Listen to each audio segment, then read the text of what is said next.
14 cycles. So we've been working really hard here, and I have to admit, this country is so absolutely gorgeous, and the people have been so absolutely amazing. And I'm acclimating myself with the culture. I've been having a good time with my flat whites and my trim flat whites and my long blacks, which has an extra side of water on the side. So I've been having a really good time. I also went to the zoo here. The Auckland Zoo. It was absolutely fantastic. And I met and pet a baby kiwi. And the feathers feel like fur. I don't know if you guys have ever touched a kiwi. I know you are kiwis, but have you touched yourself? Very furry. But you know, sometimes when I'm having these amazing moments in beautiful places like this, I think back to when I was a little girl, you know, a little awkward-looking girl from Inglewood, California, which is a little town near Los Angeles, and I never really thought that I would get this far.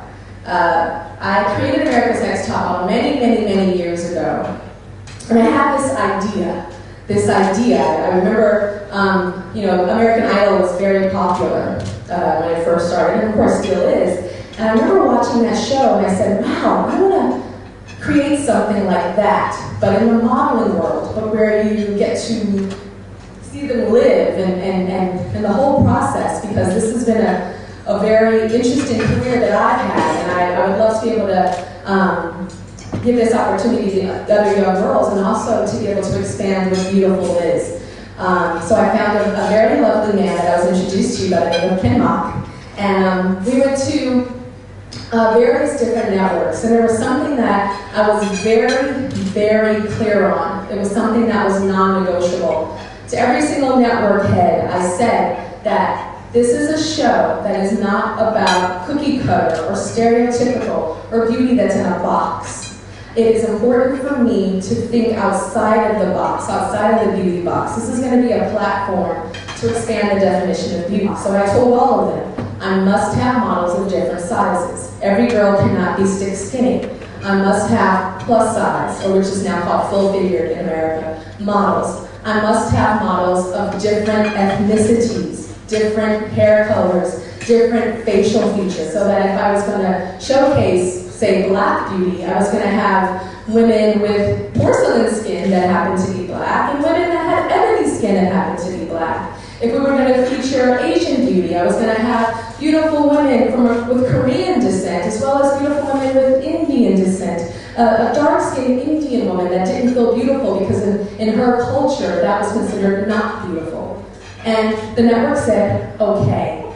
And they have kept their word. And I must say that America's Next Top Model to this day is the most diverse cast in a competition-based reality series having to do with talent in the entire United States. And that's because Ken and I put our foot down from the beginning. I'm very proud of that. It's been my passion, and I think the reason why expanding the definitions of beauty have been my passion is because of my background. Of course, we all know I'm a black woman, and every single day of my career, no matter how supermodel I got, I always had designers and my agents and different magazines or different cosmetic companies or whatever it is tell me every single day that I could not do that job or couldn't even go on an audition or a go-see for that job because of the color of my skin.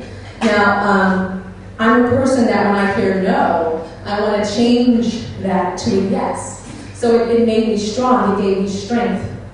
On top of being a black woman in the fashion industry, I also had about 20 or 25 pounds more on my butt, and my boobs, and my waist, and my shoulders, and my legs, my toes than everybody else. So I was thicker, I was bigger. So that was another obstacle that I actually relished in. I remember one year, the modeling agency gave a note to my mother because my mother used to help me with my career, and they gave her a note. And it was a list of all of the designers that would not hire me that season because my breasts and my hips were getting bigger.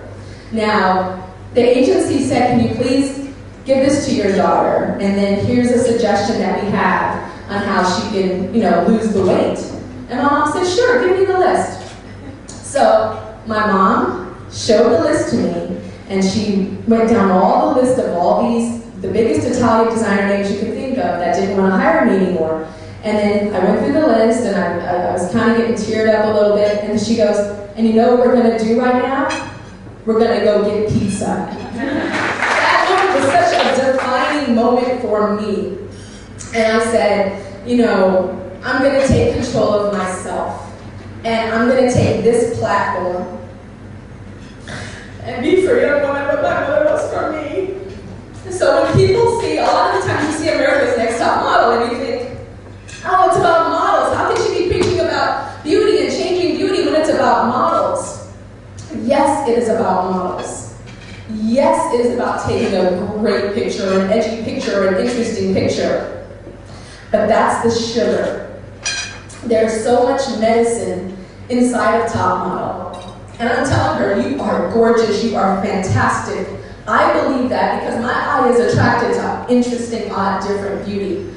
But there are so many girls at home that might look just like that girl and go, oh my gosh, I have never heard anybody say that my eyes are too far apart, or my nose that has a hook on it, or freckles that cover my entire body, or my frizzy hair, or my dark chocolate skin is beautiful. So when I'm talking to that one girl on America's Next Top Model, I'm talking to the little girls that are sitting on the couches with their mothers and their friends, and telling her that she is beautiful. That is my calling, and that is why I'm here today. Thank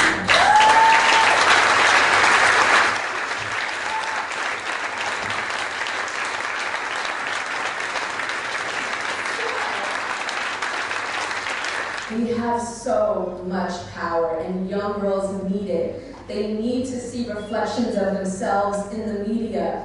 It is sad, but it is true.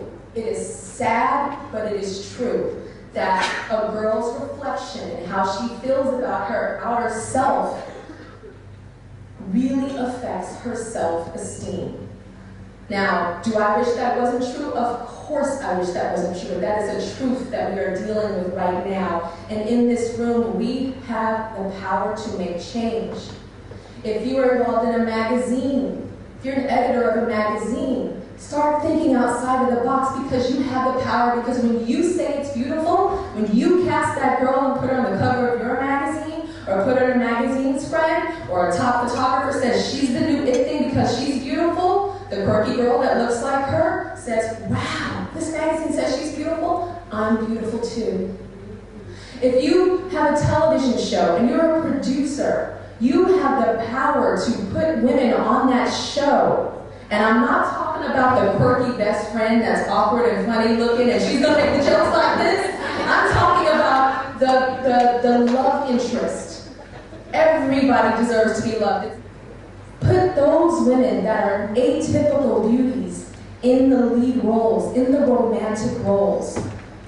That is what I ask of you today. And on a personal level, for the women that don't have those platforms, or the men that don't have those platforms to make those types of changes, I want you to visually picture yourself in front of your mirror right now.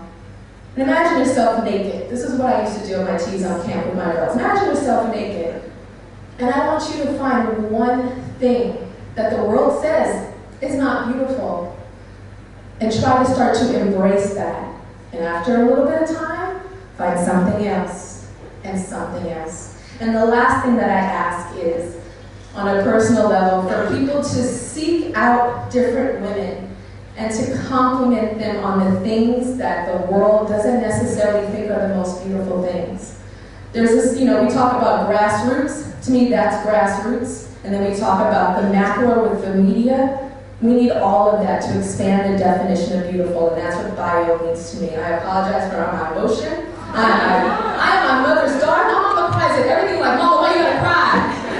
And we all turn into our mothers. So thank you so much. On Tyra.com, we have a page, a bio page, where we're asking men and women to take the pledge of what they can do to expand the definitions of beauty. It can be you being a media head and doing some type of possible change. It could also be specific to you, what you can do to start accepting different parts of yourself that are atypical, as well as helping and supporting women around you. So that's Tyra.com. Thank you guys so much.